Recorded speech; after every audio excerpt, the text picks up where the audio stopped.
खुदा ज़मीन पर कदम रखते ही इंसान इस फितरत को समझने और उसके असरार और रमूज़ जानने की जस्तजू में लग गया। दुनिया में एक ज़माना ऐसा गुजरा है कि जब तारीख़ आलम में मौज़ात का बड़ा जिक्र हुआ। ये मौज़ात इंसानी इस्तदलाल और मंतक पर हावी थे। बेशक मौज़े की तारीफ़ यही है कि कोई ऐसी बात या ऐसा वाक़या जो इंसानी ज़िंदगी में ज़हूर पज़ीर हुआ मगर बनी नौ इंसान के पास उसकी कोई तशरीह न थी। अहद कदीम के मौज़ात का आज की जदीद साइंसी रोशनी में तज्ज़िया करना निहायत मुश्किल काम है, क्योंकि हम माजी में पलट कर नहीं जा सकते। ताहम चंद मौज़ात ऐसे हैं कि जिन्हें परखा भी गया है और उनकी तस्दीक भी की गई है। इन्हीं मौज़ात में से एक हज़रत मूसा अलैहिस्सलाम का असा को समंदर पर मारना, पानी का मौज़ाना तौर पर फट कर उनको रास्ता देना और फ़िरौन का उसके लश्कर समेत दरियाए नील में गर्क होने का मौज़ा भी है, जिसे हम सब की इस वीडियो में एक साइंसी तौजीह के साथ आपके सामने रखेंगे। मगर वीडियो की बाकायदा शुरुआत से पहले आप रेड बटन पर क्लिक करके और बेल आइकॉन को प्रेस करके हम सब के सब्सक्राइबर्स बनना मत भूलिए, ताकि ऐसी तारीखी, मालूमाती और इस्लामी वीडियोज़ आपको रोज़ाना की बुनियाद पर मिलती रहें।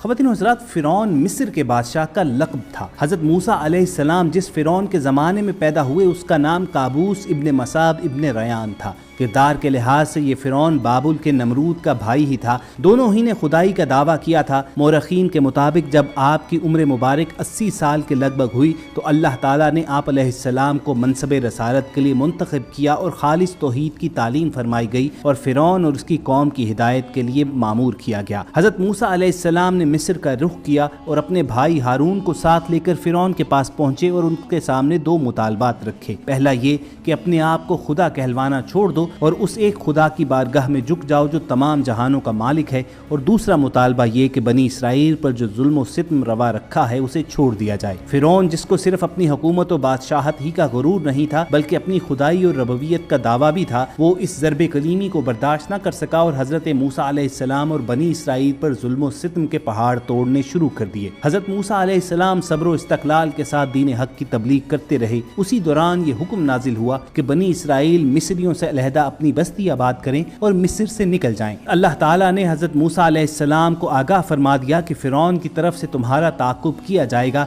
लेकिन वो अपने लश्कर समेत गर्काब होगा, और हुआ भी यही। आप अलैहिस्सलाम मिस्र से अपने साथियों के साथ रवाना हुए तो पीछे पीछे फ़िरौन अपने लाओ लश्कर समेत ताक़ुब कर रहा था। जब बहर कुलज़म के करीब हज़रत मूसा अलैहिस्सलाम पहुँचे तो आपने अल्लाह के हुक्म के मुताबिक अपने असा को पानी पर मारा, जिससे समंदर में खुश्क गुज़रगाह बन गई और आप अपने साथियों समेत वहां से गुजर गए। उधर जब फ़िरौन ताक़ुब करता हुआ उसी रास्ते से गुजरने लगा तो अल्लाह ने पानी के शिगाफ को दोबारा मिला दिया। इस तरह फ़िरौन अपने तमाम कर्रो फर्क के साथ हमेशा हमेशा के लिए गर्क हो गया। अल्लाह की इस मदद का जिक्र कुरान में कुछ यूं आता है, और हमने मूसा को हुक्म दिया समंदर में अपने साथियों के हमरा उतर जाओ, उसे दो हिस्सों में पाट दिया और हम बाकियों को उस तक ले आए। पिछले ज़मानों में कुरान के बाद शारहीन ने इसको गालिबन फल्कियाती असबाब की बिना पर एक मद्दो जज़र का वाक़या ख्याल किया। बाज़ ने इसको किसी दूर अफ्तादा मकाम पर होने वाले आतिश फिशानी अमल से मुतल्लिक एक ज़लज़ला समझा, लेकिन ये सब कुछ एक खालिस मफरूज़ा है। हज़रत मूसा अलैहिस्सलाम और बनी इसराइल का समंदर से गुजरने का वाक़या बहुत सी तहरीरों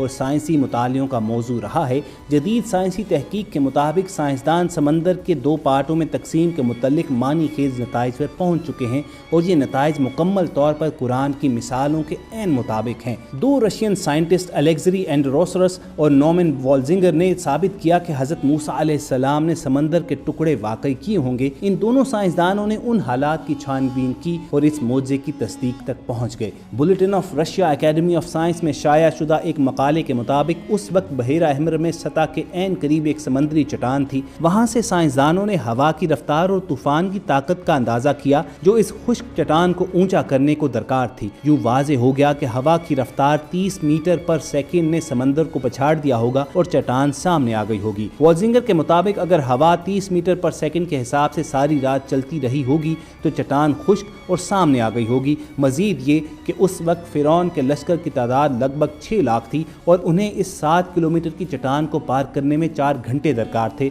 जबकि पानी ने आधे घंटे में वापस आ जाना था। इस मौजे को साइंस के कवानीन की रोशनी روشنی में भी जांचा गया तो साइंसदान इस नतीजे पर पहुंचे कि हम मानते हैं कि खुदा फिजिक्स के कवानीन के जरिए ज़मीन पर हुकूमत कर रहा है, लिहाजा इस बात को फरामोश नहीं करना चाहिए कि खुदा जब चाहे कैसे भी हालात पैदा कर सकता है। यहाँ मौजज़ाना पहलू ये है कि ये सब वाक़यात यानी हवा की रफ्तार, वक्त और जगह सब हज़रत मूसा अलैहिस्सलाम के गिरोह के पहुँचने पर ही रूनुमा हुए। पानी का सुकड़ना और फ़िरौन के लश्कर के समंदर पार करने पर पानी का वापस आ जाना इस बात की वाज़ेह मिसाल है कि ये वाक़या सरासर मौजज़ा है। ये साइंसी मज़हर कुदरत जिसका जिक्र कुरान में आया है, इसकी तस्दीक जदीद साइंस ने भी कर दी है। समंदर के हज़रत मूसा अलैहिस्सलाम को रास्ता देने के मौजज़े के हवाले से हाल ही में होने वाली तहकीक के मुताबिक बहरी साइंस के माहिरीन इस बात की तौसीक करते हैं कि इंतहाई तेज़ रफ्तार हवाएं इतनी ताकत रखती हैं कि दरिया या समंदर के किसी मखसूस हिस्से से पानी को उड़ाकर उस जगह को बिल्कुल खुश्क बना दें और ये जगह दरिया के किसी भी हिस्से में हो सकती है। माहिरीन को इस तहकीक की सनद उस वक्त मिली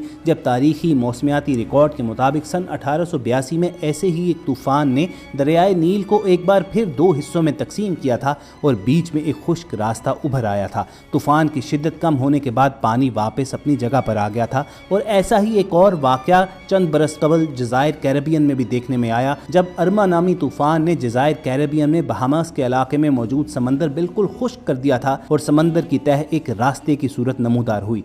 यहाँ तूफ़ान की शिद्दत से समंदर का पानी उड़ गया और समंदर का मज़कूरा हिस्सा खुश्क दिखाई देने लगा। ताहम तूफ़ान के गुजर जाने के बाद समंदर वापस अपनी मामूल की हालत पर आ गया। इसी से मिलती जुलती तहकीक इंजीनियर कार्ल डेविस ने भी की जो पब्लिक लाइब्रेरी ऑफ साइंस के जरीदे में शाया की गई। इस तहकीक में इंजीनियर कार्ल डेविस का कहना था कि समंदर में रास्ता बन जाने का वाक़या बिल्कुल हकीकत है क्योंकि विंड सेट डाउन नामी माहौलियाती कैफियत इस तरह के हैरत अंगेज़ वाक़यात को जन्म दे सकती है। उन्होंने अपनी रिसर्च में बताया कि मखसूस मौसमी हालात में 60 मील फी घंटा से ज़ायद रफ्तार से चलने वाली हवाएं एक जगह रुके हुए पानी पर इस तरह दबाव डालती हैं कि ये लहरों की सूरत में अतराफ़ की जानिब चला जाता है, जिसके बायस ऐन मुमकिन है कि पानी बड़ी लहरों की सूरत में अपनी जगह से हट जाए और दरमियान में बहुत कम पानी या खुश्की का रास्ता पैदा हो जाए। अलबत्ता उनका ख्याल है कि समंदर में खुश्की का रास्ता बनने का तारीखी वाक़या बहेरा अहमर की बजाय उसके करीबी वाक़े तारीखी शहर तानीज़ की एक झील में पेश आया जिसमें तकरीबन 4 किलोमीटर पर मुश्तमिल खुश्क रास्ता पैदा हो गया था। ख़वातीन और हज़रात, बहरहाल जगह और वक्त के हवाले से इख्तलाफ तो हो सकता है,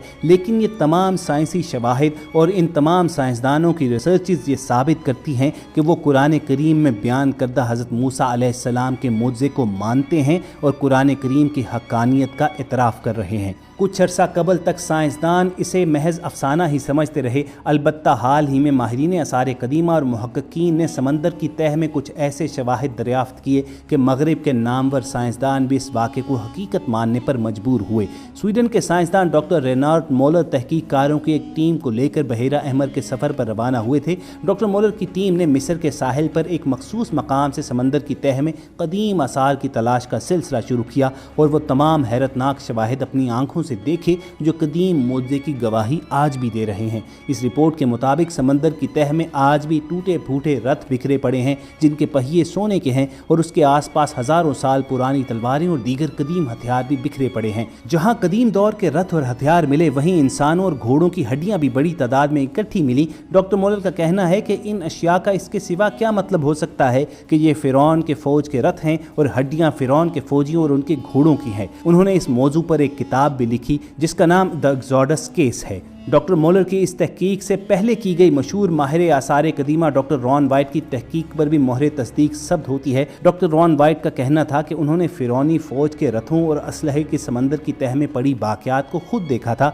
और इसके तस्वीरी शवाहिद भी इकट्ठे किए थे। तो चाहे कोई गैर मुस्लिम हो, अगर वो अपने तासुबात की ऐनक उतार कर कुरान करीम में बयान करदा इस मुअज़्ज़े का मुतालिया करे तो वो इस हकीकत को मानने पर मजबूर हो जाएगा कि अल्लाह ताला का फरमान बिल्कुल हक और सच है। अल्लाह ने हज़रत मूसा अलैहिस्सलाम को हुक्म दिया कि अपना असा पानी पर मारो। चुनाचे जब हज़रत मूसा अलैहिस्सलाम ने बहेरा कुलज़म के पानी पर अपनी लाठी मारी तो उसमें से रास्ता बन गया और हज़रत मूसा अलैहिस्सलाम बनी इसराइल के साथ बड़े आराम से बहेरा कुलज़म से पार हो गए। ये देखकर फ़िरौन ने अपनी फ़ौज को हुक्म दिया कि तुम भी इसी रास्ते से बहेरा कुलज़म को पार कर जाओ। लेकिन जब फ़िरौन और उसकी सारी फ़ौज दरमियान में आ गई तो अल्लाह के हुक्म से पानी दोबारा अपनी असली हालत पर आ गया और फ़िरौन अपनी फ़ौज समेत गर्क हो गया। जब फ़िरौन गर्क होने लगा لگا تو اس نے پکارا کہ میں موسیٰ کے خدا پر ایمان لاتا ہوں، لیکن یہ بعد از وقت تھا اور مصری ایسے کئی وعدے پہلے بھی کر چکے تھے۔ فرعون کی پکار پر اللہ نے فرمایا کہ آج کے دن ہم تیرے جسم کو ان لوگوں کے لیے جو تیرے بعد آنے والے ہیں نجات دیں گے کہ وہ عبرت کا نشان بنے۔ چنانچہ ہزاروں سال کے بعد فرعون کی لاش دریافت ہوئی اور اب وہ مصر کے عجائب خانہ میں موجود ہے اور لوگوں کے لیے عبرت کا سامان ہے۔ تو خواتین و حضرات، یہ تھی حضرت موسیٰ علیہ السلام کے اس معجزہ کی تفصیل اور سائنسی توجیحات جو ہم سب نے آپ کے سامنے رکھ دی۔ امید کرتے ہیں کہ آپ کو ہماری یہ کاوش پسند آئی ہوگی۔ اظہار پسندیدگی کا بہترین طریقہ ہے کہ آپ اسے لائک کر کے فیس بک اور واٹس ایپ کے ذریعے دوسرے لوگوں کے ساتھ شیئر کیجیے، اور ایسی ہی ویڈیوز فیوچر میں حاصل کرنے کے لیے ریڈ بٹن پر کلک کر کے اور بیل آئیکن کو پریس کر کے ہم سب کے سبسکرائبرز بن جائیے۔ بہت جلد دوبارہ ملاقات ہوگی۔ اپنا اور ارد گرد کے لوگوں کا خیال رکھیے اور ہم سب کے ساتھ جڑے رہیے۔